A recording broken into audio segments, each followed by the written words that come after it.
would I say, I'm going to take you on a journey so you could see, how, we or how I prepared for the show today. So usually we would look at newspaper headlines, look at what is happening via social media, or even interview people or go out there and see what is happening on the road or at various communities, right? And we would get an insight into what a conversation should be, and we'll bring it on radio, and you and I will talk about it. We'll look at the facts and we'll try to determine the facts, right? And so I was doing that today, and I came across an interview where the interviewer was interviewing Honorable Imo Ikenga Ugocheri. By the way, it was on the Morning Crossfire today. You want to go listen to that conversation. It's centered on the River State crisis and what the PDP is doing about it, or should do about it, and so many other issues that the conversation branched into. However, the reason why I'm making reference to that interview is because he made a very salient statement, and trust me, since the time I watched that video, I've been racking my brain. I've been trying to trace. I have gone back to the very beginning, and I still cannot find the answer to the poser made by Honorable Imo Ugocheri. I'll play the sound clip for you in a bit, but I want to do a bit of laying of foundation, right? I want to wet the ground, like they say. So in October, right, or even in September, we in the newsroom or the media space, we began to hear rumors. We began to hear a thing or two about a possible crack in the governance structure or in the political structure here in River State. But we could not carry the story because, like I would always tell you, we need facts, we need evidence, we need proof to the story, right? So we did not pick the story up. Once in a while we'll call those in government and what you're hearing is all rumors. I even remember at a certain time I had asked someone, and the person answered, I think it was even on the show, and the person said there was no fighting, that everything was peaceful, River State was peaceful, PDP was, I think it was Sidney Barra, if I remember very well. And we were told everything was peaceful at the time. And then one day, I think on a Saturday or a Sunday, we began to hear rumors of an impeachment process being kick-started. And then the next thing we heard was there was an explosion. Where did the explosion happen? Adjacent to the police headquarters in River State along Moscow Road. That was where the House of Assembly complex was situated, and the chamber of the House of Assembly was what was gutted by the fire as a result of the explosion. I don't know if any investigation has been done as it relates. I mean, we heard the police talk about investigating and bringing the culprit to book. However, I don't know if the demolition, stopped all of that. But we've not brought anybody to book, by the way. There was some kind of court process, but nothing came out from that court proceeding. But just follow me. Now, we saw the governor come out. I think there was even the tear gas and what they call that water cannon used. And the police came out to say, oh, sorry, we didn't know it was the governor. We thought there were protesters who were trying to gain access to the explosion site. However, that was when all of the drama happening politically in River State came to the public glare, became public knowledge, right? So all the things that were happening in the back on the ground became public knowledge, except for one thing: what the problem was. Now, I'm going somewhere. Please follow me. Now, I remember that day vividly because I still see the image of the governor standing at the back of, can I say, I think it was a pickup truck, if I remember vividly. And, he was saying, they should tell me what I've done. What is it that I've done that they want to impeach me? They should tell me. And it became some kind of statement in River State. Tell us what the governor has done before you impeach him. Why do you want to impeach him? Why do you want to impeach him? Why do you want to impeach him? And then there was the back and the forth and the back and the forth for a while. I think, Edison Aye was still at the house then. He, Victor Okujumbo, and one other person were suspended. And I think Major Jack became the leader of the house.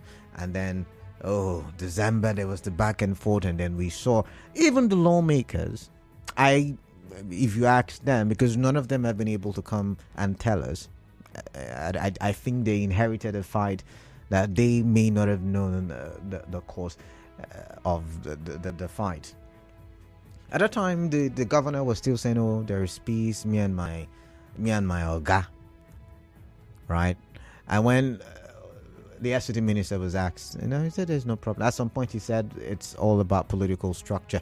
Then December, we saw the lawmakers move to the APC, at least publicly. Now they say they did not move, but publicly we saw that happen. We saw them wave, what do you call it now, APC flags. By January, there was a peace accord, like I always would call it. Some people traveled to Abuja to meet with the president or the presidency, and they signed some agreement, including the governor. And they were supposed to abide by the agreement, one of which was to submit the budget to the Martin Ameule-led government, withdraw court cases, and some other things. What else again? Also pay them their due. That's the Martin Ameule-led assembly, pay them their due and all of that stuff. But we did not see all the court cases being withdrawn, especially from the Martin Ameule side. However, as this fight deepened, not one day did they come out to say exactly what the fight was about. Now, we had several elders who would come out and say, it is because of the allocation. We had several people who come out and say, no, it's because Governor Sim did not do one thing or the other. But nobody could actually hit the bull on the eye as to what the actual problem really was. And for this conversation, I don't think I need to call anybody to be a guest. It's supposed to be you and I. And I want you to, go down memory lane. And this issue raised by Ogochere is a very solid issue that we in River State should try to answer or ponder on. Because, another person reported to have died. Remember in Omuma, we said 2 people died, a police and a vigilante. Tony Okocha is claiming that another person died in, is it Abuja region or Andoni now? I can't remember. But even if we say, it's less than 10 people that have died, people are still dying as a result of the political crisis in the state. And yet, even though the state is divided along factions, not 1, 2, but more factions, even though the state is divided as such, many people, maybe just 2%, know what the actual problem really is. And Ugochiri in that interview was saying, he asked the FCT minister, what really is the problem? You have control over the senators, you have control over the commissioners, you have control over the security architecture, you have control over X, Y, almost everything. So what then really is the problem? What were you not offered? And he said that he has not gotten an answer up until today. I don't know. How many of you, and this is a continuation of our conversation yesterday. Remember, I spoke with Marcus Ijoma, and he said, hey, people, don't join the political class to dance this political dance. And I spoke with Henry Ekine. Remember, you also said, you can look at it from any angle, but this has got a negative impact on the people, mostly at the local government level, because there is a shutdown of local government administration in River State. I will get your thoughts. I do have a commercial coming up. I will get your thoughts when I do come back, and after I've played the soundbite from Imo Gucciere. Really, who can? Because the governor's not said, really. They've all spoken in parables. The governor, the FCT minister, the commissioners, they've all spoken in parables. And, they've made it seem like it's a political structure fight. But is that really what it is? Can we categorically say this is the fight? And I'm just saying, for those who have inherited the fight, do you really know what you're fighting for? Think about it. We'll be right back. Just stay tuned.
All right, it is the bottom of the hour. I will open the phone lines, but first let's take a listen to that interview I was talking about. What to helping him remain in office.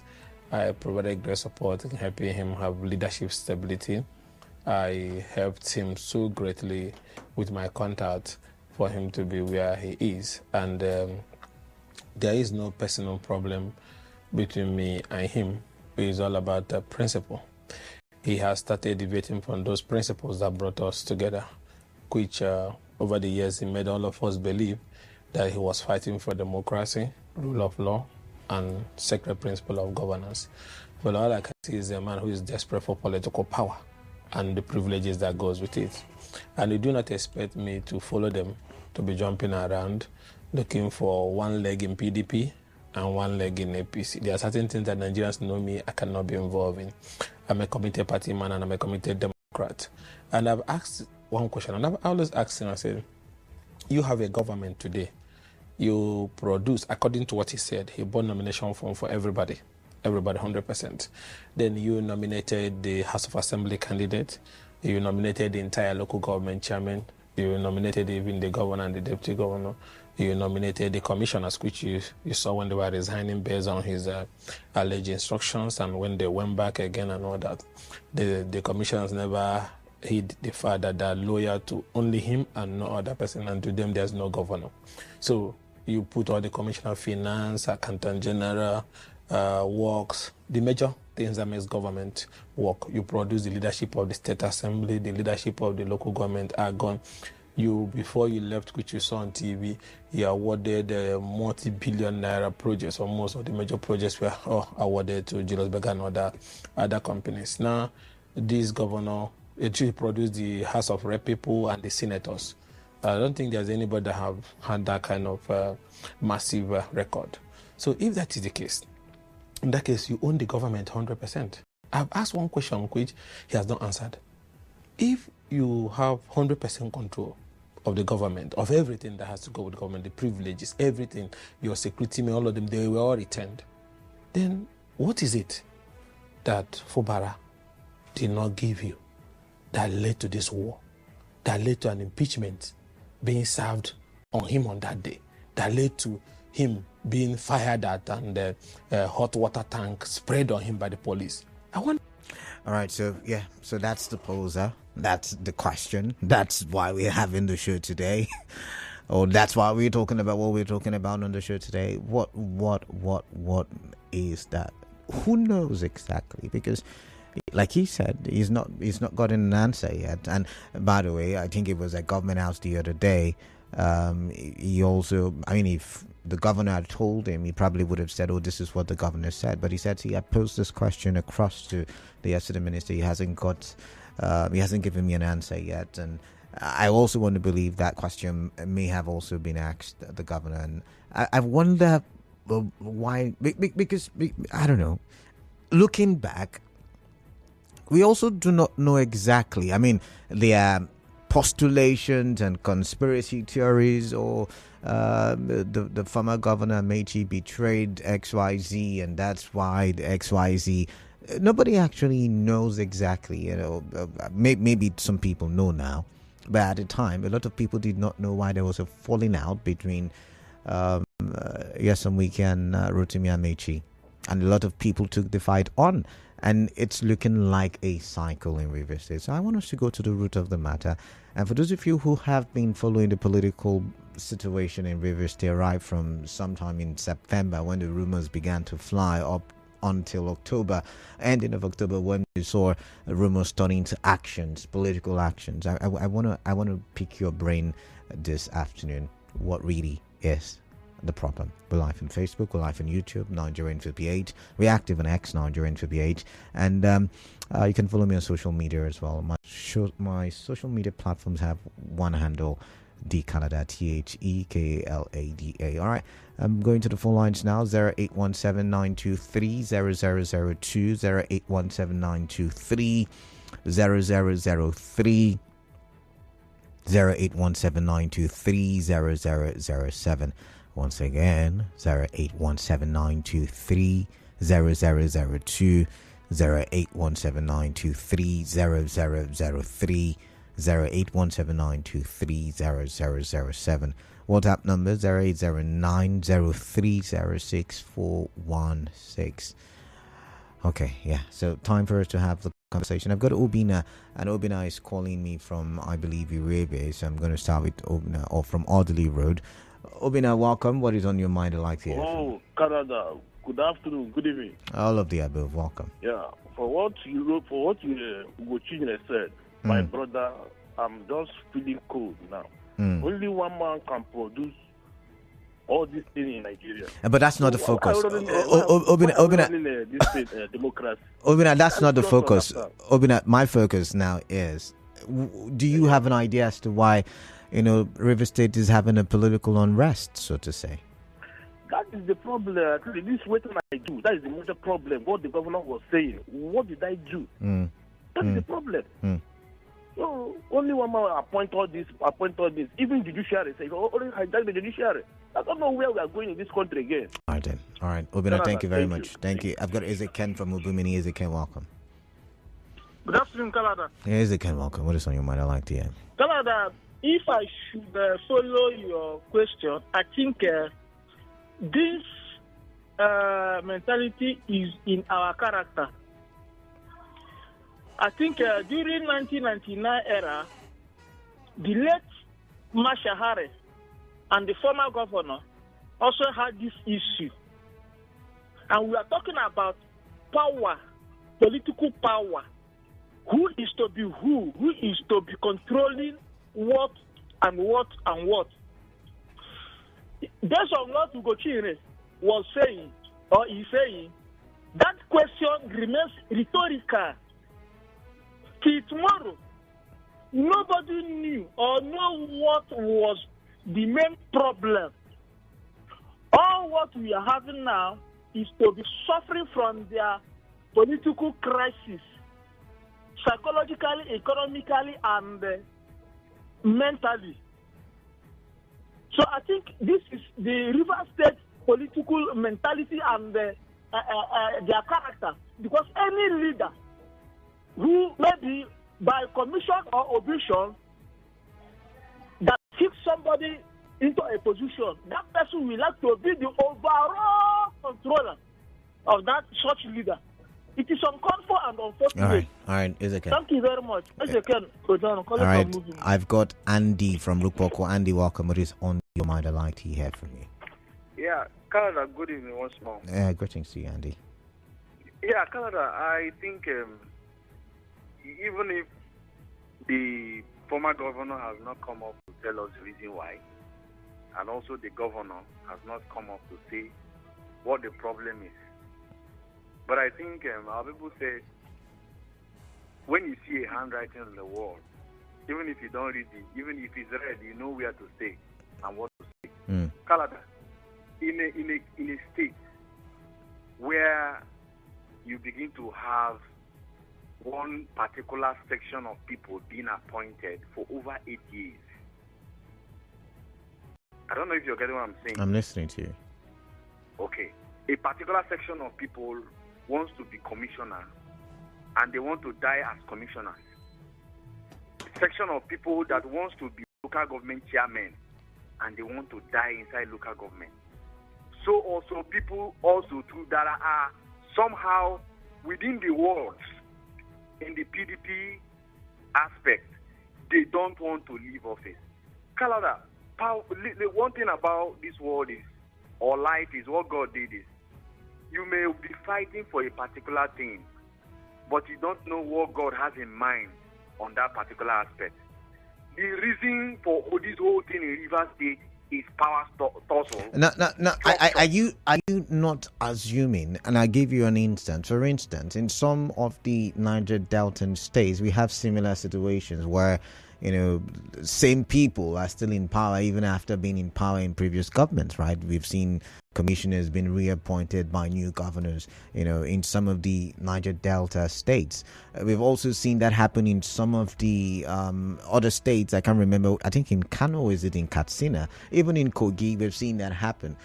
The question then is it because same people are there. After all, if you look at the national politics, it is the same people who have been there for God knows how long. But is that really the cause of the problem? Are we really, really looking at this thing critically? That's a question begging for an answer. We are looking at it critically because, just like what you just said, go to those states that you have mentioned and go and see and go and hear the conversation, the rapport between those past commissioners and the present governor. Okay. Do you think if they are not having a good consent with the governor, will the governor still allow them? Interesting. Yes, this is what we're saying. So what we're saying in essence is, I said power is transcend. If you come and you go, and at the end of the day, the person that comes, you are still loyal and services is still required. He does what? He still pays you.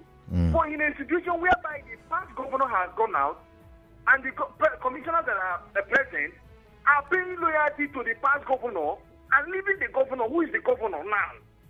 Canada, if it were you, what would you have done? All right, Andy, I've got to go. My father, finally. But you see, Andy, I've got to go. You've still not answered my question. We're not rehashing what we've been doing since October. Promise from Gokana, welcome. What is on your mind? Alliance here for me? Good evening, Canada. Yeah, I agree with you. Welcome. Yes, if I got the question you asked very well, you asking about the root cause Yeah. for what we can trace the political crisis in River State to be. Yeah. And I have three cardinal points that I want to base my argument on. Okay, let's hear your arguments. Now, River State is one of the, among 5 states, apart from the president of Nigeria, is the most powerful state in Nigeria. Okay. We talk about Lagos State, River State, Akwa Ibom, Delta, and Kano State. These 5 states are very rich when it comes to resources. One of the reasons why the crises are in those states. So you're saying that I want to get you, Promise, the richness, the wealth of the state is what is causing us to fight. It's one of the reasons responsible for the crisis. All right, go ahead. The second one is that among these 5 states, River State has a peculiarity in terms of ethnicity and language. A typical Ikwiri man don't agree with a Kalabari man. I disagree with Kalabari you. man don't agree with the Ogoni man. I disagree with and you. Ogoni man believe that they are special entities, that they should have their own chair because their language is distant from the Kalabari man. Now, if you study the ethnicity in River State and these 5 that I've mentioned, you will discover that River State is so peculiar among the River Promise, I disagree with you. I don't know. I don't think we're as ethnically divided as you make it sound. But go ahead, I'm listening. River State does not have one language. I mean, one language. Okay. Delta has one language. Oh my. Promise, are you there? And Lagos has one language. But Bayelsa State does not have one language. No, I didn't mention Bayelsa. Okay, all right. Yes, I mentioned 5 states. Now, thirdly, because of the resources in this state, everybody who becomes governor of this state aims to be the next Nigerian president. And so that's that ambition to conquer everybody that will enable them, that will promote them to be the next president becomes an issue. That is why you see Odile did what he did, Otimemeshi did what he did, and the same thing with the rest of Wiki. If you give Fubara the next opportunity 8 years, you will do the same thing. Why are you so sure? I know this is the president and never said. All right. It might be different. Okay, Daniel, welcome. What is on your mind? I agree with you. Good afternoon. Welcome. The little I know about the following reverse politics, to answer your question, I stand to be corrected anyway. But I think it's all about, with my due respect to him, our former president, Goodluck Jonathan, as he became president, the Soku oil field that him now as a Bayelsa man, then Amechi said, sir, that part of Soku belongs to us. And then the present minister now, they now have to use him to fight his own brother Mechi. I think that is where it all started. And the Wike himself was compensated after Ikwere man has governed. He was compensated becoming a governor, whereby it wasn't Ikwere man that was supposed to be there. So I see ego. I see, a power. I don't want to use the other word. But Daniel, you and I would always have good conversations without using wrong words on radio, right? Yes. So I mean, all of these things, can we trace it to any evidential statements made by any of these political actors who are very much participants of the politicking in River State, or is it based on hearsays or one person said and everybody carried it along?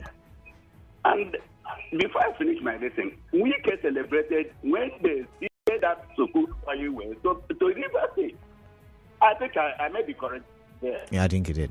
Yeah. He celebrated it during his own government. Yes, he did.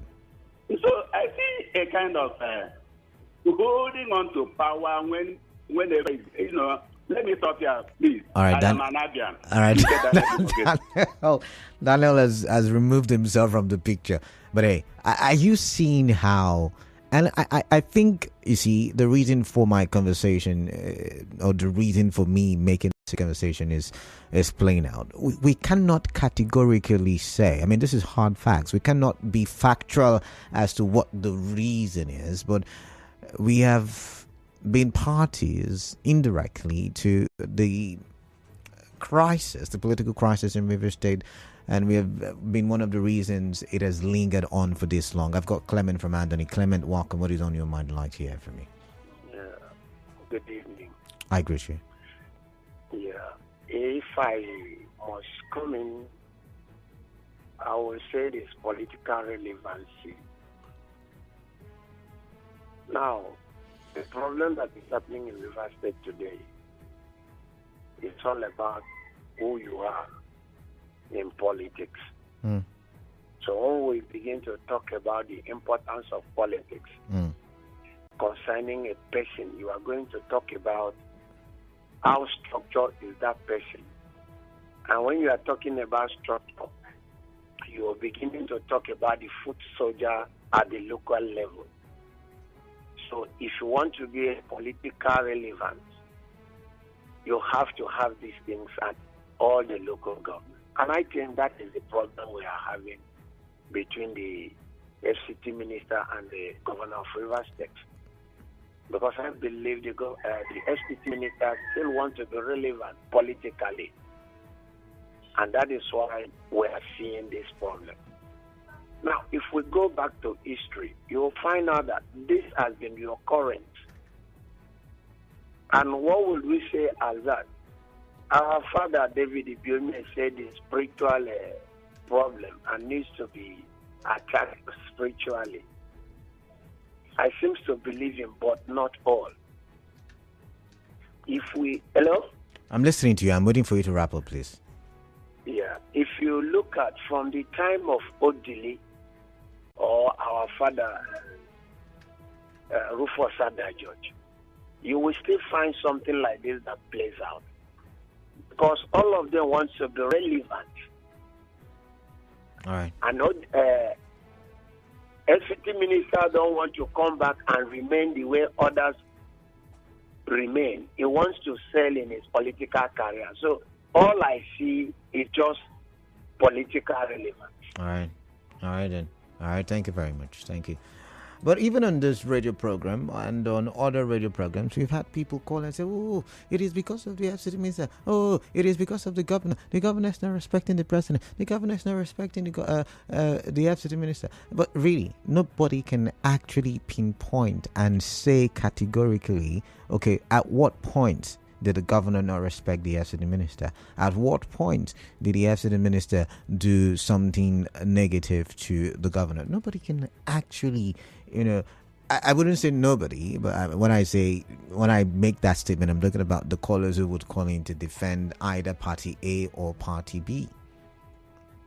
And when Ugochiri asked that question or made that poser, it struck me. I mean, we have been trying our best, following all the drama, following the political actors, trying to get to the root of the matter, trying to unravel what the problem is. And up until now, we, who are the employers, still do not know what the problem is. Or at least we can say we sense what the problem is, but we don't know to say this is actually. You know, if I slap you, for instance, you would say, oh, Canada slapped me. But we can't say actually. And it's really interesting.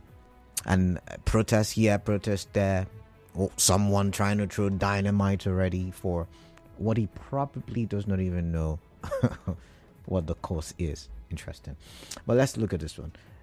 This one says, I think Honorable Ikenga Ogochiri has asked a very silent question, and it's behoves on the FCT minister to respond to that question. To me, the political crisis in Rivers State is premised on control of the financial resources of Rivers State and not political structure, as the former governor would want us to believe. That is why well-meaning Rivers people are supporting Governor Fubara to make sure such magnitude of godfatherism is killed in Rivers State before it kills us. Rivers State can be Lagos, Onyowaji, Fine Face, and Go Town. And if you listen to Ugochiri made it sound like that was not the problem. It wasn't money. That's how he made it sound. It wasn't money. But I would ask this one. Listen to. This one says, did I hear someone in your show say Delta has one language? Delta State is made up of several ethnic groups amounting to 11, and I agree. There is Ijoy, Shakiri, and all the likes, yeah? But he said, I think the political problem in Rivers State is structure, and I think the governor made a mistake by swearing an agreement with Wike not to destroy it. Even though I think no one should give a predecessor such condition, I think Governor Sim cooked this whole problem up. I am AKP. Okay, all right, AKP. This one says, the former governor of Rivers State brought Fubara to just occupy the office of the governor of the state for him so he could run secretly his third term. But the realization of Fubara as the 001 and to function as 001 is the problem. Tubbins and Tubbins. All right, I would like some substantial conversation to that point you just made. But this one says, the root cause of the problem between Wike and Governor Fubara, nobody seems to know up until now. How can one single man sponsor all the candidates of PDP of 2023 general elections after the whole thing wanting to control everyone? I want to take Clinton West. This one says, the question you asked about what really is the issue between the former governor, His Excellency, and Governor Sim, His Excellency, is all about what gets or who gets what, when, and how, which is not supposed to be so. His Excellency Wike has done his part, which history will tell of him. So it is time for another person, which is the present governor in his time, should be allowed to have his impact on governance, which he has been elected to serve. So it is glaring who should have the greater shot. Sam from Port Harcourt Township. Oh, okay. All right. But could it be, like we tried to paint a picture yesterday, and I'm asking, so many questions in my head. Could it be the political class versus, or the political elite versus the political masses? Could it be what is going on? And then the political masses are being used as pawns in the chess game between the political elites. Because up until now, like I said, we still don't know what the problem is. Okay. This one says, the issue is nothing but the control of IJAR. Can't you see that since the crisis, the state IJAR has grown from 12 billion to about 28 billion? Wike likes money. From Dr. Daniel Uchechukwu Dan. Okay, all right. This one says, as far as I'm concerned, there is nothing if not for the selfish interest of the former governor. He fought Amechi, now is fighting Governor Sim alive. Where the only reason this is happening is because they are allowing him to take it all like he wishes. Benny Brownie with that one. I've got a commercial coming up. I would have to step on the brakes, but we'll continue this with this line of questioning during open season. Remember, we would reconvene this conversation after the major news at 6, so please just stay tuned. Another conversation coming your way.